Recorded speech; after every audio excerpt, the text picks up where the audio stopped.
Hello guys, Aspire കേരളയുടെ interview പാർട്സിൻ്റെ next വീഡിയോയിലേക്ക് സ്വാഗതം. ഇന്ന് ഞാൻ പറയാൻ വേണ്ടി പോകുന്ന ടോപ്പിക്ക് ഇൻ്റർവ്യൂവിൽ എങ്ങനെ പ്രിപ്പയർ ചെയ്യുക എന്നുള്ളതാണ്. നിങ്ങൾക്ക് എല്ലാവർക്കും അറിയാം, ഇൻ്റർവ്യൂ പോകുന്ന ആൾക്കാരാണ്, ഫസ്റ്റ് ഇൻ്റർവ്യൂ ആയിരിക്കാം. ഇത് ബേസിക് ആയിട്ടുള്ള കാര്യങ്ങളാണ്. പക്ഷെ വളരെ ശ്രദ്ധിച്ച് ചെയ്താൽ മാത്രമേ എന്ത് ചെയ്യത്തുള്ളൂ, നിങ്ങൾക്ക് പ്രിപ്പറേഷൻ പെർഫെക്റ്റ് ആകത്തുള്ളൂ. പ്രിപ്പറേഷൻ പെർഫെക്റ്റ് ആയിക്കഴിഞ്ഞാൽ നിങ്ങൾ ഇൻ്റർവ്യൂവിൽ പകുതി ജയിച്ച പോലെയാണ്. ഓക്കെ, അപ്പം ആദ്യം ചെയ്യേണ്ടത് ലൊക്കേഷനാണ്. ലൊക്കേഷൻ എവിടെയാണെന്നുള്ളതും അതിൻ്റെ ലാൻഡ്മാർക്ക് എവിടെയാണെന്നുള്ളതും അതിൻ്റെ എവിടെ ചെല്ലണം എന്നുള്ളതും കൃത്യമായിട്ട് നിങ്ങൾ ചോദിച്ച് മനസ്സിലാക്കി അത് തലേ ദിവസം തന്നെ പ്ലാൻ ചെയ്ത് വെക്കുക. ആരുമായിട്ട് പോകണം, എവിടെ പോകണം, ഏത് ബസ് കയറണം, കൃത്യമായിട്ടുള്ളൊരു ധാരണ തലേ ദിവസം തന്നെ നിങ്ങൾ പ്രിപ്പയർ ചെയ്ത് വെക്കണം. അതുപോലെ സമയം, ഈ എത്ര സമയത്ത് ഞാൻ വീട്ടിൽ നിന്ന് ഇറങ്ങിക്കഴിഞ്ഞാൽ അവിടെ ഇത്ര സമയത്ത് എത്തും എന്നുള്ളത്, അതായത് 10 മിനിറ്റ് മുന്നേയെങ്കിലും നിങ്ങൾ എത്താൻ സാധിക്കണം. പിന്നെ പലരുടെയും പ്രോബ്ലം എന്ന് പറയുന്നത് ലൊക്കേഷൻ ടൈമൊക്കെ അറിയാം, പക്ഷേ ഒരു ഫോൺ നമ്പറും മേടിച്ചു വെച്ചിട്ടുണ്ടായിരിക്കാം.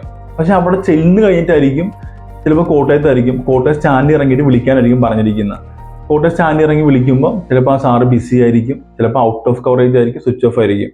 അങ്ങനെ വരുമ്പോൾ ഓട്ടോമാറ്റിക്കായിട്ട് മനുഷ്യരാകുമ്പോൾ വെപ്രാളവും പരവേശവും ഒക്കെ വരും. അപ്പം നമ്മൾ എന്ത് ചെയ്യും, ഇൻ്റർവ്യൂവിന് അത് ശരിക്കും ബാധിക്കും. നിങ്ങൾക്ക് തന്നെ അനുഭവം ഉള്ളതാണ്. അപ്പം അത് നിങ്ങൾ ശ്രദ്ധിക്കുക. ടൈമിൻ്റെ കാര്യം പഞ്ചുലാകാൻ നോക്കുക. ഈ 2 കാര്യങ്ങളും. മൂന്നാമത്തത്, നിങ്ങൾ എന്തെല്ലാമാണ് ഇൻ്റർവ്യൂവിന് കൊണ്ടുപോകേണ്ടതെന്നുള്ളതാണ്. അപ്പോൾ ഇൻ്റർവ്യൂ നമുക്കറിയാം, ബയോഡേറ്റ നിങ്ങൾ കൊണ്ടുപോകണം. അത് ലേറ്റസ്റ്റും വളരെ സിമ്പിളും വളരെ പവർഫുള്ളും ആയിരിക്കണം. ഒരു ഇൻ്റർവ്യൂവിന് പോയി നിങ്ങൾ ബയോഡേറ്റ കൊടുത്ത ശേഷം ഒരു 100 പേരെ CV നിന്നും നിങ്ങളെ CV എടുക്കുമ്പം നിങ്ങളുടെ പിക്ചർ വരുന്ന രീതിയിൽ നിങ്ങളെ ഒരു ഇൻ്റർവ്യൂ നടന്ന ആ സമയത്തെ പിക്ചർ ആ ഒരു ഇൻ്റർവ്യൂവറിൻ്റെ മനസ്സിൽ വരണം. അത്രയും സിമ്പിളും അത്രയും പവർഫുള്ളും ആയിരിക്കണം നമ്മുടെ ബയോഡേറ്റ എന്ന് പറയുന്നത്. രണ്ടാമത് SPI സർട്ടിഫിക്കേഷൻ, അതുപോലെ തന്നെ നിങ്ങൾ ക്വാളിഫിക്കേഷൻ സർട്ടിഫിക്കേഷൻ, അതുപോലെ ഫോട്ടോ, ID കാർഡ്.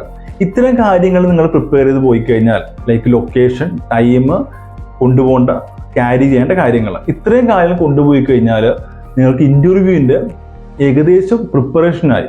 ഓക്കെ, അപ്പോൾ നിങ്ങൾ ഫോളോ ചെയ്യുക. Thank you.